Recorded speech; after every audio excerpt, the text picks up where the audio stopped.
Okay, picture this. A wire humming in a lab bench. Simple enough. Uh-huh. Now picture, high above the Arctic, these vast curtains of green light twisting, crackling. Right, the aurora. Completely different scales. Exactly. But Hannes Alfvén, he drew a straight line between them. He said, space isn't empty. It's a flexible conductor. And that idea, I mean, it sounds almost simple now, but it was radical. This Yeah. core premise that the cosmos isn't just, emptiness or filled with some kind of mystical fields, Right. but that it's actually a vast dynamic electrical medium. That's what changed space physics, earned him a Nobel Prize. Absolutely. So our deep dive mission today is really to unpack Alfvén's work, his insistence that the universe fundamentally is built on these colossal electrical circuits. Yeah, circuits that obey the basic conservation laws we know from everywhere else. It's about moving away from, let's say, overwhelmingly abstract theory towards something more structured, testable, like cosmic wiring diagrams. Exactly. And to really grasp the language of these cosmic circuits, we need to clarify some basic terms first, especially thinking about them through this lens of organized motion. It's not just about electrons moving down a wire in the classical sense. Good point. Let's nail down the key vocabulary for his electrical universe. Where do we start? Well, let's start with charge. Instead of just thinking of it as some static property a particle has, we should think of charge as a motion imbalance vector. Okay, motion imbalance vector. What does that really mean for you, the listener, when you're thinking about these huge planetary circuits? Is it just standard electric charge, or is there a difference? It's subtle but important. It means we're looking at where the smooth, synchronized flow of motion breaks down. Charge isn't a thing so much as it measures the local failure of the system to stay in balance. Ah, okay. So it's like a marker for where the system needs correcting. Precisely. It's a spot where the system flags, hey, something's out of sync here. And that very imbalance, that need for correction. Well, it drives current. You got it. Current then becomes the flow of phase correction. It's the universe trying to rebalance its electrical books, moving energy or, information through the medium to get things back in sync locally. Okay, charge is the imbalance, current is the correction flow. And fields, we're not talking invisible goo filling space, are we? No, definitely not goo. Fields, in this view, are simply motion gradients. They're like organized tendencies, patterns that steer how things move or synchronize. So less of a thing and more of a pattern of influence. Exactly. Alfvén basically said, look, we should only really care about fields when they do something measurable, when they produce currents and forces we can actually detect. He wanted tangible connections. Makes sense. Grounded in reality.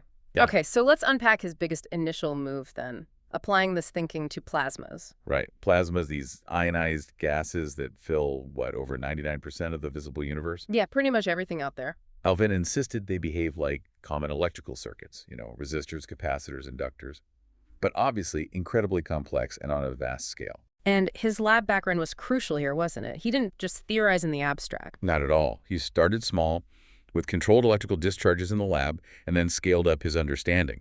And that led to his most famous early prediction: transverse magnetohydrodynamic waves. Which we now just call Alfvén waves. We do.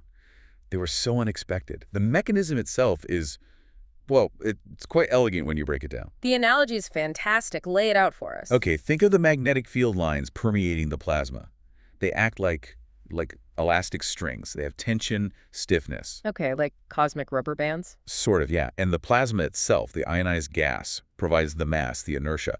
So if you disturb the system, pluck that string, a wave travels along it. So the oscillation, a balance between that magnetic stiffness trying to snap back and the plasma mass resisting the change. Wow. So the magnetic field isn't just some abstract force field. It's literally acting like the tension on a giant guitar string stretched across space. Moving energy, that's a great way to put it, is transporting energy and momentum. And the beauty was, this wasn't just math on a blackboard. This was the perfect bench-to-sky match. They actually found them. They did. Yeah. Pretty soon after he predicted them, rockets and then satellites measured these exact waves, first in Earth's magnetosphere, then in the solar wind. It confirmed his lab-based intuition was right about the cosmos. Incredible. And the speed of these waves, the famous beat-all, that tells us something fundamental about the local conditions, doesn't it? Absolutely. It tells you the local rate limit for transferring this kind of information or energy. Mm-hmm. The speed is set by that ratio. Magnetic field strength, the stiffness, over the square root of the density, the mass. The strong field, low density means. Super fast wave propagation. Energy transfer is almost instantaneous over large distances. Dense plasma, weaker field. The waves slow right down. It's always giving you a read on the energy transport capability of that specific bit of space. That grounding in the lab in measurable things, that must be what gave him the confidence to challenge the big consensus at the time, right? This idea of ideal MHD. Oh, it was a huge fight. Ideal magnetohydrodynamics, or MHD, was the dominant theory. It was mathematically very neat. And seductive, I imagine. Very. It basically claimed that plasmas were perfect conductors and that they dragged magnetic field lines along with them perfectly. The famous frozen influx or frozen in lines concept. Like the field lines were literally frozen into the plasma flow. Exactly. Simple, elegant picture. But was it wrong or just incomplete? Especially for the really energetic stuff like solar flares or auroras. Fundamentally incomplete. It worked okay for very slow, large-scale changes, but it assumed infinite conductivity and a perfectly smooth, continuous medium. Alfvén kept warning, look, that frozen-in thing is just a metaphor. It completely papered over the real physics. What did it miss? It missed the fact that real plasmas have finite conductivity. They resist current flow, even if only a tiny bit. And they aren't smooth. They're grainy, made of individual particles. That microphysics, the small-scale stuff, has to break those idealized MHD rules eventually.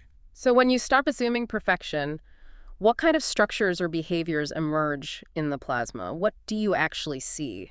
You start seeing things that look suspiciously like components in an electrical circuit. You see filaments, which are like self-organizing current channels. You see double layers acting like tiny, powerful voltage drops. And you see instabilities where these current channels try to pinch off or tear themselves apart. And when those ideal rules break down, when the current path gets disrupted, that's where the energy gets released, right? Precisely. The energy stored up in that stressed magnetic field has got to go somewhere. And that sudden release, when the nice, smooth current path tears and maybe reforms differently, we call that reconnection. Yes. Reconnection is basically the plasma paying a sudden, overdue energy bill. It's highly dynamic. Current sheets thin down, break, and reconnect in a new configuration.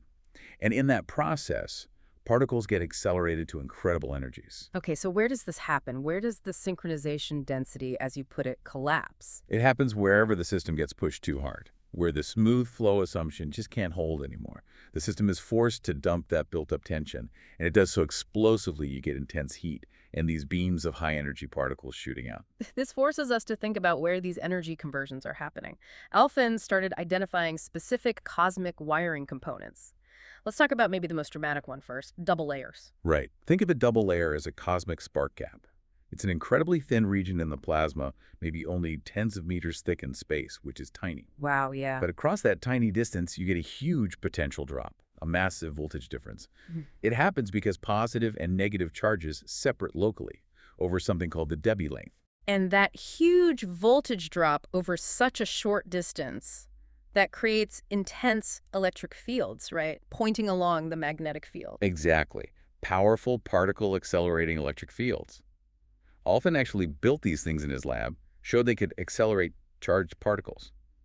Then he argued, convincingly, that they must exist out in space. Where would we find them? In places where you need rapid energy conversion.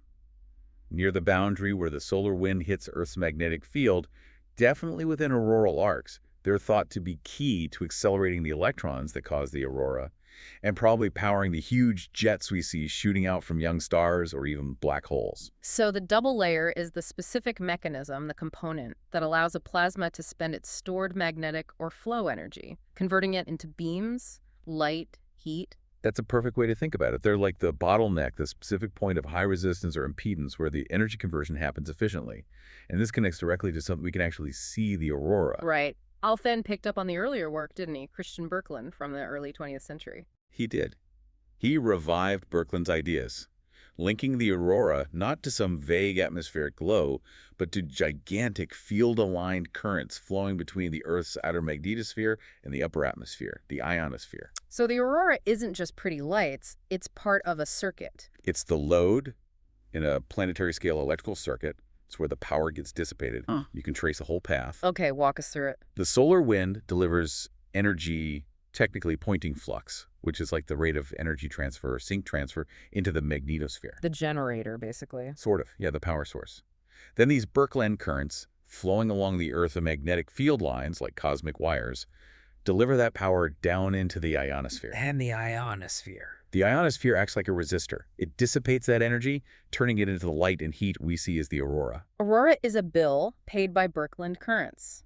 I like that. It really frames it as an energy transaction. It does. It forces you to see this beautiful, sometimes chaotic-looking natural event as part of a highly organized, energy-conserving system, a machine. And this whole circuit way of thinking, it wasn't just for auroras. It was fundamental to Alfvén's whole scientific philosophy, wasn't it? His deep skepticism of just math without data. Absolutely. He deeply distrusted what he called pretty equations unmoored from data. Yeah. His Nobel wasn't just for predicting waves. It was arguably for his whole insistence on a testable, practical, hands-on approach to the universe. He sounds like he was incredibly practical. What were the sort of core rules he lived by scientifically? You could boil it down to maybe 4 key principles. They're really lessons in good scientific hygiene, you could say. First, start with the lab. Always. If you can't build some kind of simplified toy version of your cosmic phenomenon on a lab bench, you should be very suspicious of the theory. Nature scales. Makes sense. Principle 2. Beware metaphors.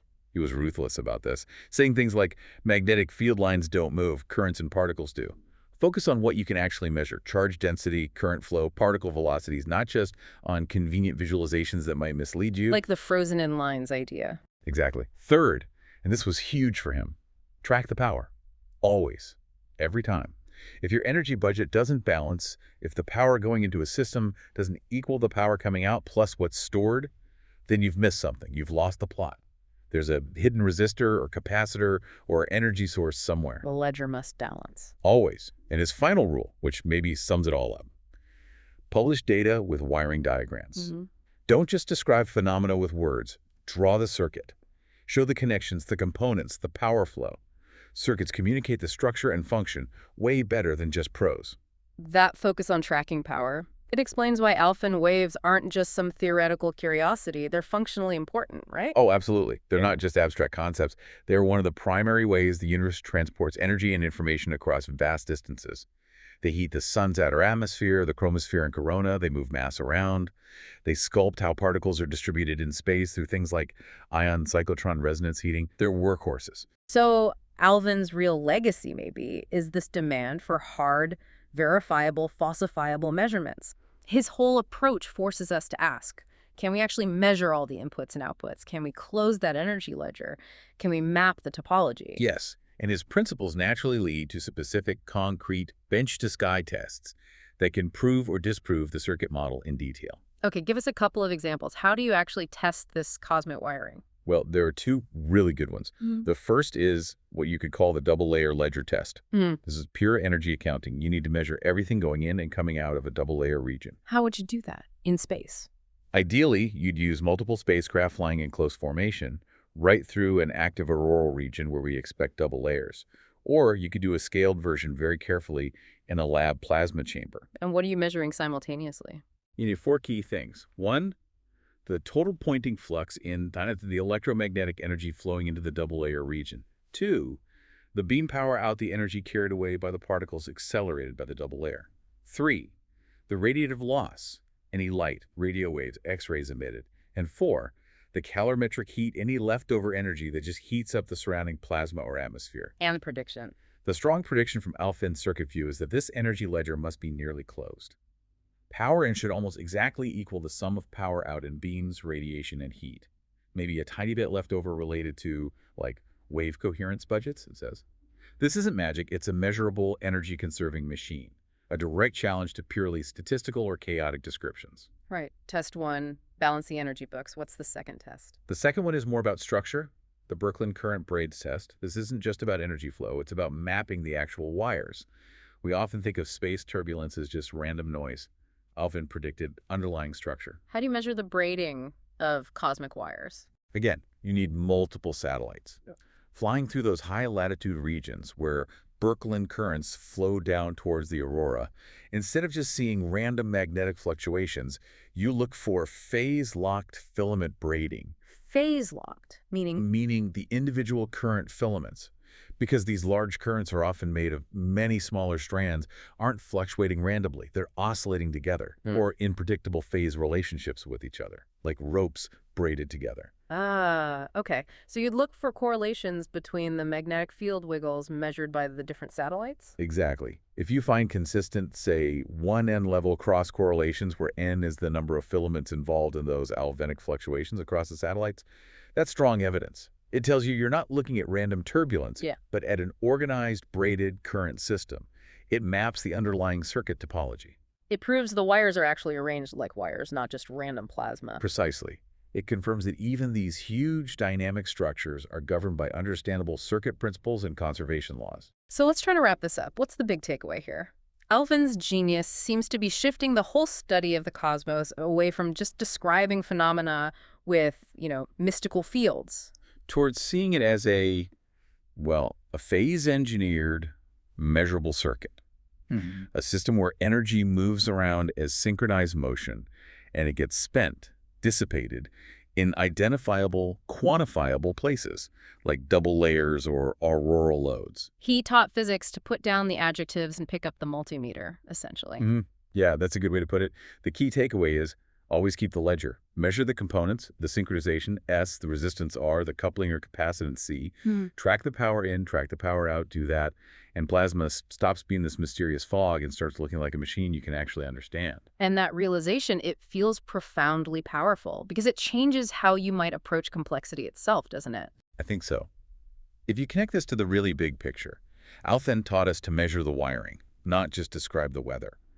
If even something as vast and seemingly chaotic as the solar wind, this million-mile-per-hour supersonic flow carrying plasma across the solar system, if even that can ultimately be tracked down to a coherent, closed power ledger, showing the circuit beneath the chaos, what does that imply?